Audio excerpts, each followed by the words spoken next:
छत्तीसगढ़ की भूपेश बघेल सरकार कौशल्या उत्सव मना रही है। माना जाता है कि रायपुर के पास चंद्रखुरी में माता कौशल्या का जन्म हुआ था, इसीलिए वहां 3 दिन का कौशल्या उत्सव हो रहा है। इसके अलावा श्री राम वन पथ गमन के 9 स्थानों पर भगवान श्री राम की प्रतिमा को भी स्थापित किया जा रहा है। जैसा कि आप सभी जानते हैं कि छत्तीसगढ़ को भगवान राम का ननिहाल कहा जाता है। इतिहास में बताया गया है कि माता कौशल्या का जन्म राजधानी रायपुर से कुछ किलोमीटर की दूरी पर स्थित चंदखुरी में हुआ था और इसी वजह से भगवान राम से छत्तीसगढ़ का नाता गहरा है। सरकार ने हाल ही में माता कौशल्या का महोत्सव धूमधाम से मनाया। छत्तीसगढ़ में जब से भूपेश बघेल सरकार आई है, तब से राम वन गमन पथ परियोजना का काम शुरू हुआ है। इस परियोजना की शुरुआत 3 साल पहले चंदखुरी से ही की गई थी। कहीं न कहीं सरकार भगवान राम और माता कौशल्या के नाम का सहारा ले रही है, क्योंकि विधानसभा चुनाव में सत्ता में बैठी कांग्रेस हर सूरत में गद्दी पाना चाहती है। कांग्रेस पार्टी जनता से लेकर भगवान तक सभी को खुश करने की कोशिश कर रही है। भगवान राम लगाएंगे चुनावी बेड़ा पार। चुनाव से पहले सियासत में फिर राम की एंट्री। भगवान राम और मां कौशल्या पर सियासत जारी।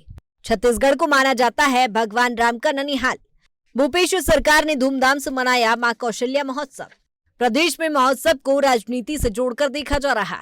भगवान राम के नाम पर आगामी चुनाव में कितना होगा असर? चुनावी फायदे और नुकसान के लिए भगवान का लिया जा रहा सहारा। कौशल्या माता और भगवान राम पर भी सियासत शुरू हो गई है। बीजेपी और कांग्रेस दोनों ही दल अब ये गिनाने लगे हैं कि भगवान के लिए किसने कितना काम किया है। पीसीसी चीफ मोहन मरकाम ने कहा कि कांग्रेस की सरकार ने राम के ननिहाल चंदखुरी में माता कौशल्या का भव्य मंदिर निर्माण कराया है, जबकि भाजपा की सरकार ने 15 साल सत्ता में रहने के बाद भी केवल राम के नाम पर वोट मांगना सीखा है। जैसे जैसे चुनाव नजदीक आता है, भाजपा राम के नाम पर राजनीति शुरू कर देती है। भगवान राम ने 14 साल के वनवास में से 10 साल छत्तीसगढ़ में गुजारे हैं और हमारी सरकार रामवन गमन परियोजना पर कार्य कर रही है, जिससे भाजपा को तकलीफ हो रही है। छत्तीसगढ़ वासी भगवान राम का ननिहाल हर कोई जानता है और माता कौशल्या छत्तीसगढ़ चंदखुरी की रही है।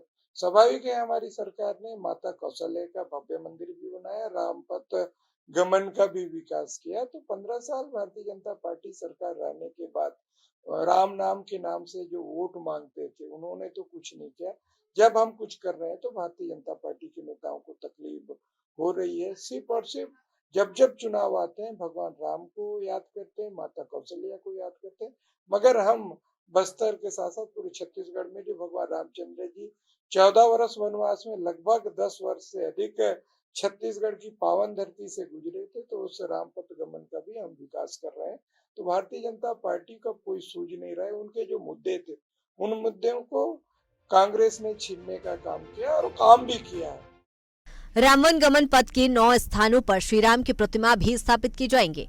श्री राम की प्रतिमाओं को स्थापित करने के लिए जिन स्थानों का चयन किया गया है, उनमें सीतामढ़ी, हरचौका कोरिया, शिवनी नारायण, रामगढ़, राजिम, तुरतुरिया, सिहावा, सप्तऋषि आश्रम, सुकमा का रामाराम और जगदलपुर शामिल है। यहाँ 25-25 फीट की भगवान राम की मूर्तियां लगाई जाएंगी, जबकि चंदखुरी में सबसे बड़ी 51 फीट की प्रतिमा लगाई गई है।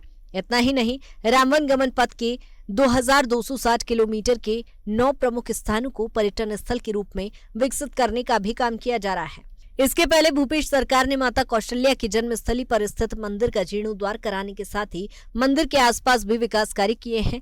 वहीं दूसरी ओर बीजेपी का कहना है कि क्या वाकई में कौशल्या माता का जन्म चंदखुरी में हुआ था या फिर बिलासपुर के समीप कोसला क्षेत्र में हुआ था। वहीं कांग्रेस पर निशाना साधते हुए बीजेपी ने कहा कि भूपेश बघेल की सरकार कौशल्या महोत्सव के नाम पर शराब बेचने जा रही है। ऐसा है, कौशल्या महोत्सव में एक समाचार भी आया था कि वहां दारू बेचेंगे करके रामवन गमन पथ में। तो दारू बेचने की शुरुआत कौशल्या महोत्सव से शुरू हो गई क्या? तो मैं तो कोई टिप्पणी नहीं करता, इसमें बढ़िया मनाए, लेकिन कौशल्या जी का जन्म कहाँ हुआ था, चंदखुरी में हुआ था कि नहीं हुआ था, ये जरूर बता दें। समझ रहे ना?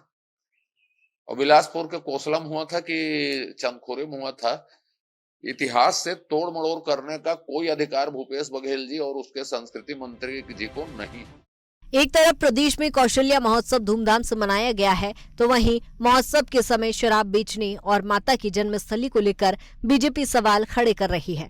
वहीं कांग्रेस राम वन गमन पथ परियोजना पर कार्य करके भाजपा को इस मुद्दे पर प्रश्न दागने के लिए कोई भी मौका नहीं दे रही है। आखिर राम पर राजनीति और कब तक चलेगी, ये कहा नहीं जा सकता।